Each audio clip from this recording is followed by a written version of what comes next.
everybody. This is Jesse again with another edition of Gen X Thinks. I'd like to say thank you and welcome to all our new subscribers. This is going to be a horror edition. I was looking on IMDb and they call the 80s the best decade for horror cinema. All the best horror movies came out in the 80s. I figured I'd go over a few of them here and bring back some memories and talk about my experiences with them. Of course, the first one needs no introduction. We all know about Freddy Krueger and Nightmare on Elm Street with his claw hand. We all saw some kid during Halloween with the plastic replica and the hat. Those are two iconic things about him that we all remember. I remember the first time I saw that movie and it was pretty scary at that age. Aliens, the sequel to Alien, which came out in 1979. It was a classic movie, awesome movie. And I guess technically it's a horror movie, but I always saw it more of kind of an action movie, you know? My favorite character in there was Bill Paxton. He was just amazing in that role. Game over, man. Game over. Put her in charge. Those lines stuck in my head from the minute I heard them. I've been quoting them for the last 40 years. It's awesome. All right, he was awesome in that role. I was sad when he died.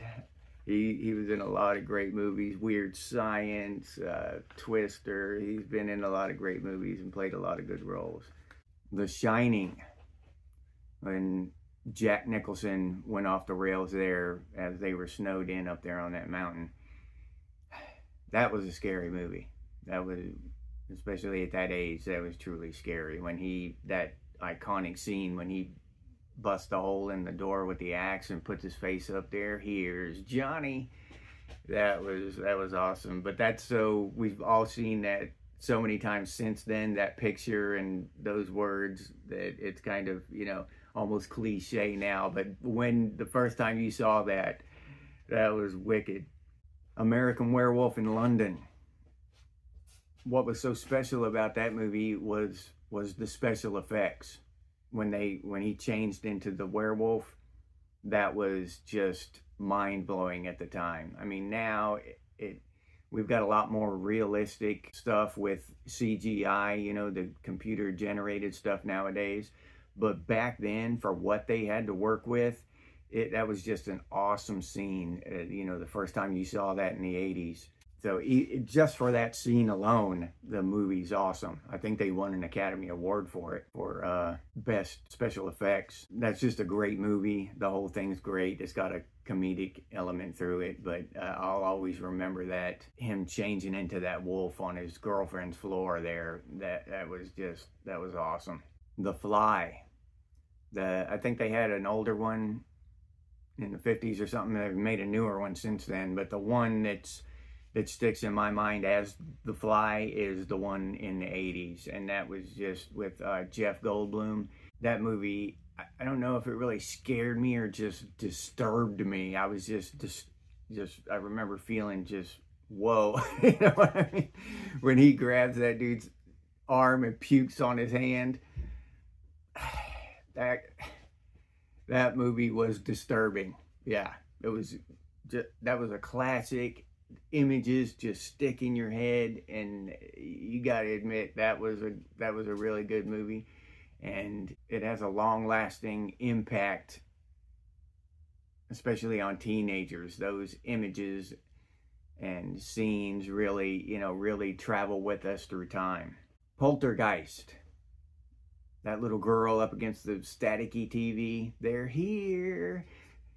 Yeah, that was a crazy ass movie. Scary. I remember being afraid with watching that movie. That movie was scary. Me and my brothers and sisters, we'd always want to watch those movies in the dark, and it was always seemed scarier in the dark. Yeah, that whole movie was well done. The lady that came in, I forget her name now. I haven't seen the movie recently, but the little lady that came in, I remember her. She was like creepy and, kind of weird, and she was going to get rid of their poltergeist for them. Fright Night. I don't really remember being super afraid of that movie, but it was a good movie. I do remember really enjoying that movie.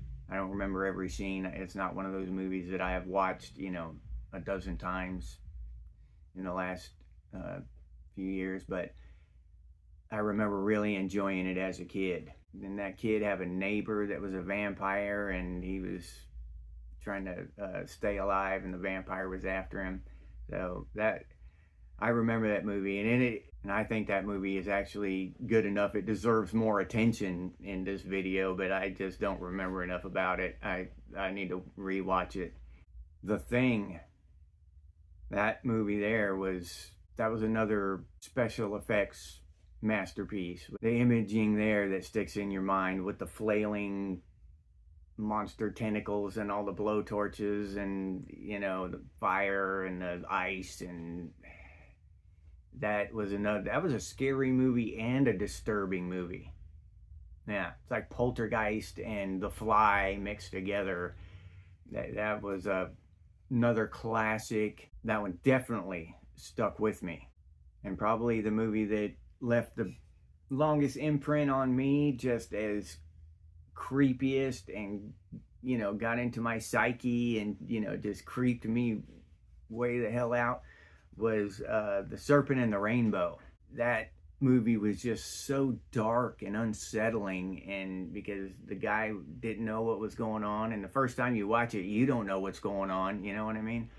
And I remember watching that movie for the first time, and it was really, really creepy. And when the guy gets him, it's Bill Pullman is the main guy in the story, and he's tied to this chair and naked, and this guy has a big nail, and he's got it on his sack, and, you know, on the chair, and he's gonna pound that nail through Bill Pullman's junk. And Bill Pullman's like, what do you want? What do you want? And the guy says, I want to hear you scream. So Bill Pullman screams, ah! And the guy says, no, I really want to hear you scream. Watching that as a 13, 14-year-old kid or something, just, I don't know, mind-blowing, unsettling. That scene has traveled with me throughout my life. I can bring it up at will. I remember the lines. That was a hard one to watch, but it was a really good movie. I watch it now once in a while, and I enjoy it. And then, kind of on a side note, I wonder what's happened to the holiday Halloween, because we used to dress up as all these characters, you know, dress up as Freddy Krueger, dress up as Dracula, dress up as a werewolf or whatever, and go out and trick or treat. I mean, that when I was a little kid, that was my favorite holiday. I mean, it was tied with Christmas, say. You got to go out and have fun. You got to probably come to school the day before dressed up in costume, and it was kind of like a off day, a pleasant day. You know, you didn't really have to do a lot of work on that day, and they probably got some candy at school or whatever. It was just really fun times. And nowadays, kids just don't trick or treat anymore. I don't know what. Maybe are there too many weirdos out there? I don't know. But I really feel bad for the kids nowadays, because that was so awesome. And y'all have to remember how awesome that was. Us all going, you know, around and seeing kids from your school, and, you know, trying to figure out who's who.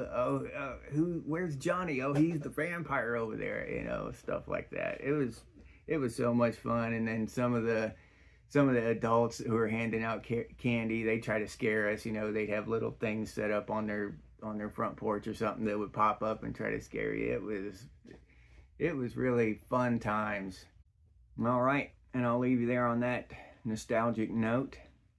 Thank you for watching. I appreciate it. Thank you all who have subscribed, and I invite the new viewers to subscribe, and please like and comment if you have anything to add or wish I had subtracted from this video.